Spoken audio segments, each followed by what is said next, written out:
Now, there is a lot to talk about with this trade. I want to bring in our Mavericks expert, Locked on Mavs podcast host. We've got Nick back with us here on Midday. Okay, this has got everybody talking. I don't think we've talked about anything else here in North Texas since this news broke. So fans love him. What seems to be the reason behind the team trading him? Here's the thing. There's been a lot of speculation.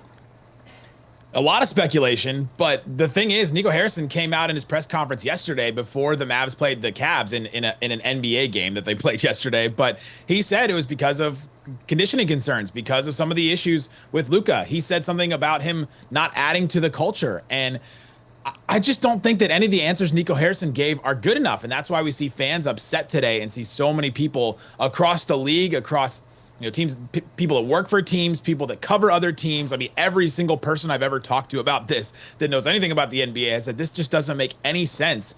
And if you look at the Mavericks, we talked about on the show last night, there seems to be only one person in the entire Mavs sphere that seems to be happy about this trade, and that's Nico Harrison himself. This is all on him. This is his decision to make this move. And maybe we won't know his full reason for doing this because it's just him. Yeah, again, I think that's why a lot of people are coming up with their own ideas, regardless of what he said. The Mavs also traded away another key piece in last year's run to the NBA Finals. So Maxi Kleber, what did they lose with him?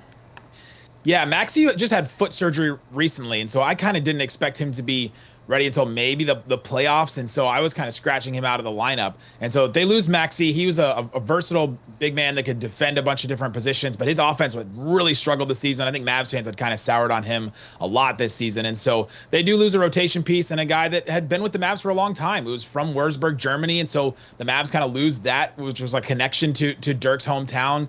And Maxi was part of the 2022 run to the Western Conference Finals and the Finals run last year, and so they lose a key role player.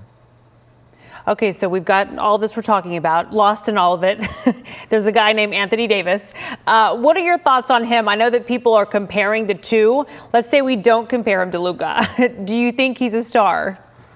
Yeah, to try and compare him to Luka is impossible. There couldn't be different players in the sense that Anthony Davis is an elite defender. He is going to come in and help this Mavericks defense become one of the best in the NBA just from the jump.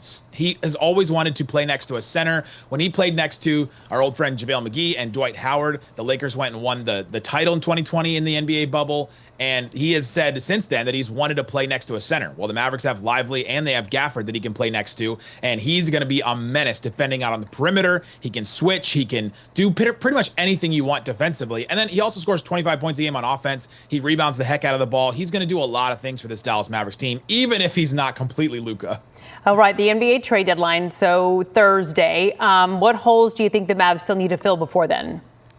It's wild to look at this Mavericks team now and think about the last 6 years of, all right, what do the Mavericks need? They have Luka, they have, now they have Kyrie. What do they need? We haven't said they need an offensive creator, they need an offensive engine, they need another scorer. Until now, it's completely different from what the Mavs' needs were, 48 hours ago. They need another offensive creator. Kyrie Irving cannot handle the scoring load alone. Anthony Davis is a good scorer. 25 points a game is great, but he's not going to be the playoff scorer that the Mavs need and a playoff initiator and creator that the Mavericks need. They need one more guy. It's going to be a lot of Spencer Dinwiddie unless the Mavs add one more piece that can create their own shot, that can create shots for others, and can do some of that stuff. All right, we appreciate it, Nick. Good to see you again. And for more on the trade, you can check out Nick's podcast, Locked on Mavericks, today at 1 o'clock on WFAA+. That is free on your Roku, Amazon Fire, and Apple TV. And find new episodes every day wherever you get your podcast. Hey, stay with WFAA for more coverage on this blockbuster trade on our free streaming app, WFAA+, and WFAA.com/Mavs. Lots to talk about.